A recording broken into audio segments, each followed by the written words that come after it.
For those that are tuning in, we have Austin Markham. He is a Nashville-based 22-year-old pop soul singer and songwriter.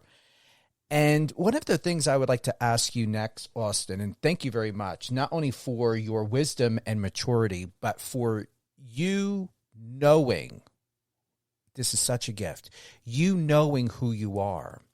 There are so many people from all walks of life, all different ages, that are doing their best to know what you know about yourself, so that they know the same thing with themselves. How did you get to this point? What did you do to hold on to yourself so strong that you did not allow yourself to lose yourself?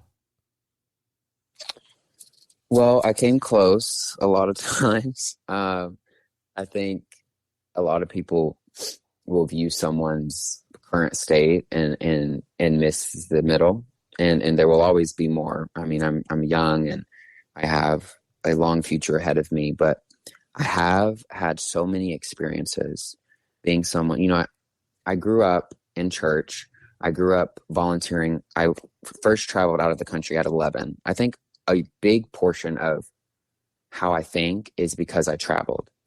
And it was something that, again, my mom wanted me to do because she believes that travel is kind of this omitting thing of ignorance, that when you see other people live and you see other people's lifestyle, you see, the life that other people live, you realize that your life is not the same as theirs, is not always the same as theirs. And I think that's the main issue with racism in today's state, is because people think that other people live the same as them and they have the same opportunities and they have the same equality, and that's not the case in the world we live in.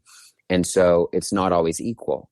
And so at 11, I learned that someone could look like me, someone could be the same age as me, could be the same gender as me, could believe in the same God as me, could have so many similar characteristics and beliefs, and yet live such a different lifestyle. I saw these kids in Ukraine at 11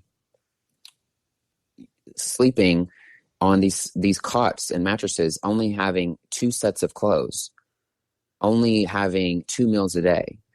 And I learned that my life is so much different than them. And then I began to hold what I have so much tighter. I began to value what I had in my hands, because you don't really know what you have until you either don't have it or you see who doesn't. And so for me, how I have kept who I am is I've held on to my roots. I think that's the main thing that you have to do. And sometimes your roots aren't things sometimes you have to let go of your roots. And so there's things I've had to let go of. And I don't really talk about that a lot, but there's things that I had to let go of. And I think you have to know what to let go of and what to hold on to.